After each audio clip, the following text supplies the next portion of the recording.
Praise the lord. ఈరోజు వాక్య భాగం మత్తయి సువార్త 14వ అధ్యాయం 28వ వచనం. పేతురు, ప్రభువా, నీవే అయితే నీళ్ల మీద నడిచి నీ వద్దకు వచ్చుటకు నాకు సెలవిమ్మని ఆయనతో అనెను. ఈరోజు ఈ వాక్య భాగం ద్వారా దేవుడు మనతో మాట్లాడుతూ ఉన్నారు. ఈ మత్తయి సువార్త 14వ అధ్యాయం కనుక మనం చూస్తే, మరి యేసయ్య తన శిష్యుల్ని అద్దరికి పంపించడం, శిష్యులు ధోనిలో వారు ప్రయాణం చేస్తూ ఉన్నప్పుడు మరి నీళ్ళ మీద ప్రభువు సముద్రం మీద నడుస్తూ వారి దగ్గరికి వచ్చినప్పుడు వారు అనుకుంటా ఉన్నారు భూతం అని చెప్పి కేకలు వేసి భయపడతా ఉన్నప్పుడు ఏసే వెంటనే నేనే, ధైర్యం తెచ్చుకోండి, భయపడొద్దు, నేనే అని అన్నప్పుడు వెంటనే పేతురు అంటా ఉంటాడు కదా, ప్రభా నువ్వే గనక అయితే నీళ్ళ మీద నడిచి నీ వద్దకు వచ్చుటకు నాకు సెలవిమ్మని ఆయనతో అనెను. ఈ వచనం ఎందుకో కాస్త డిఫరెంట్గా ఉంది.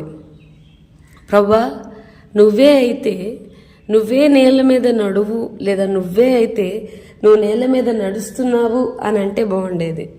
పేతురు గారు అలా కాకుండా నువ్వే అయితే గనక నేను నేల మీద నడిచి నీ వద్దకు వచ్చేలాగా నాకు సెలవియ్యి అని అంటా ఉన్నాడు. అదేంటి ఈ వచనం? ఆలోచించాల్సిన వచనం. ఒక నిమిషం అక్కడ ఆగిపోవాల్సి వస్తుంది. అందుకనే దేవుడు ఈరోజు ప్రియులారా వాక్యం వింటున్న మనతో మాట్లాడుతున్నాడు. ఒకవేళ మన దేవుల్లో ఉన్న ప్రత్యేకత అదే కదా, ఆయన దేవుడైతే ఆయన ఏ నీళ్ల మీద అయితే నడుస్తున్నాడో అదే సముద్రపు నీళ్ల మీద మనల్ని మునిగిపోకుండా నడిపింప చేయగలడు. అదే పేతురు గారు అంటా ఉన్నారు, నువ్వు దేవుడు కాబట్టి నువ్వు నీళ్ల మీద నడుస్తావు అని అనట్ల. నువ్వు దేవుడు కాబట్టి నీ దైవత్వం నీలో మాత్రమే కాదు, నువ్వు మాత్రమే నడవడం కాదు, నన్ను కూడా అదే నీళ్ళ మీద మునిగిపోకుండా నడిపించగలవు అని అంటున్నాడు. అందుకనే నువ్వే అయితే నేను కూడా నీళ్ళ మీద నడిచి నీ దగ్గరికి రావడానికి నాకు సెలవి. అందుకనే ప్రియులారా మనం గమనించాలి, ఒకవేళ ఆయన పరిశుద్ధుడు గనుక నేను పరిశుద్ధుడిని కాబట్టి అని అక్కడ ఆపేట్లా, నేను పరిశుద్ధుని కాబట్టి మిమ్మల్ని కూడా పరిశుద్ధంగా చేస్తాను. నేను ఎట్లయితే క్షమిస్తానో మీకు కూడా అదే గుణాన్ని ఇస్తాను. నేను ఎట్లయితే ప్రేమిస్తానో మీరు కూడా మీ పొరుగు వాళ్ళని love your neighbours as you love your self. నిన్ను నువ్వు ఎలా అయితే ప్రేమించుకుంటావో నీ పొరుగు వారిని కూడా నువ్వు అట్లనే ప్రేమించు, ఎందుకంటే నేను అలా ప్రేమిస్తున్నా.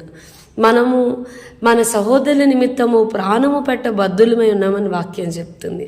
ఎందుకునంటే ఆయన మనల్ని తన సహోదరులుగా ఎంచి మన కోసం ప్రాణం పెట్టాడు కాబట్టి.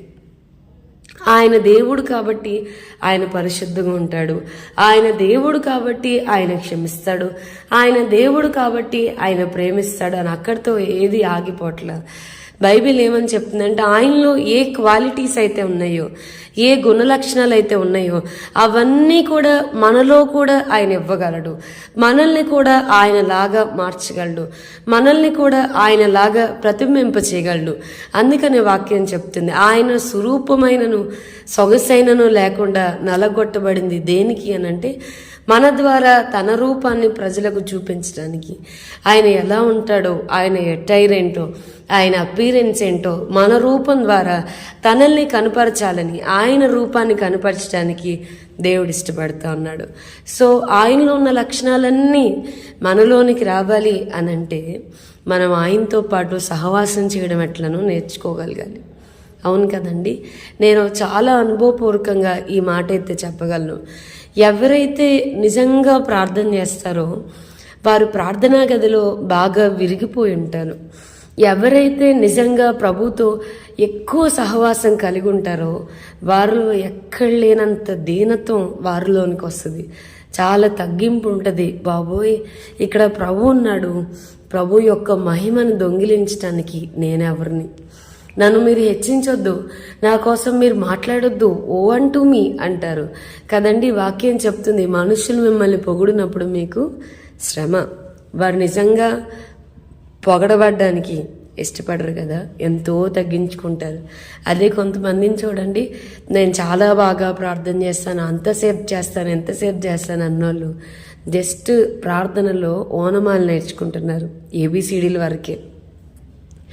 ప్రార్థన లోతులు నేర్చుకున్నవారు, లోతుగా ప్రభువుతో పాటు పనిచేస్తున్నవారు, ఆయన లక్షణాల్ని చాలా జాగ్రత్తగా ఎరిగినవారు కాబట్టి, ప్రభువును చాలా దగ్గరగా చూసినవారు కాబట్టి అవే లక్షణాలని బయటికి రిఫ్లెక్ట్ చేస్తారు, ప్రతిబింబింపజేస్తారు.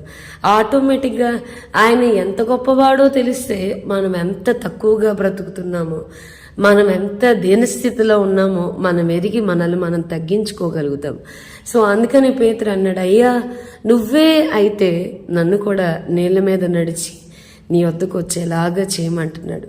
సో ఆయన దేవుడు, ఆయన పాపము లేకుండా ఈ లోకంలో జీవించగలిగితే మనము కూడా దేవుని కృపను బట్టి జీవించగలం. మనము కూడా పాపాన్ని జయించగలం, మనము కూడా లోకాన్ని జయించగలం, మనము కూడా మన చుట్టుపక్కల వారిని ప్రభువులాగా ప్రభావితం చేయగలం, ఇతరులకు మాదిరిగా జీవించగలం. సో నేను దేవుణ్ణి అని ఆగట్ల, నాకులాగే మీరు కూడా ఉండాలి. అందుకే వాక్యం చెప్తుంది మనం ఎలాగుండాలి, ఎలా జీవించాలి అనడానికే ఆయన మనకి ముందుగా మాదిరి ఉంచిపోయాను అని వాక్యం చెప్తుంది. సో ఆయనలాగా మనం కూడా ఉండగలం. ప్రార్థన చేసుకుందాం. ప్రభా, ఈరోజు వాక్య భాగం ద్వారా మీరు మాతో మాట్లాడినందుకు వందనాలు. వాక్యం వింటున్న మా ప్రియులైన వారిని అందరినీ దీవించి ఆశీర్వదించమని యేసు నామమున అడిగి వేడుకొంచున్నాం తండ్రి. Amen. God bless you and have a blessed day.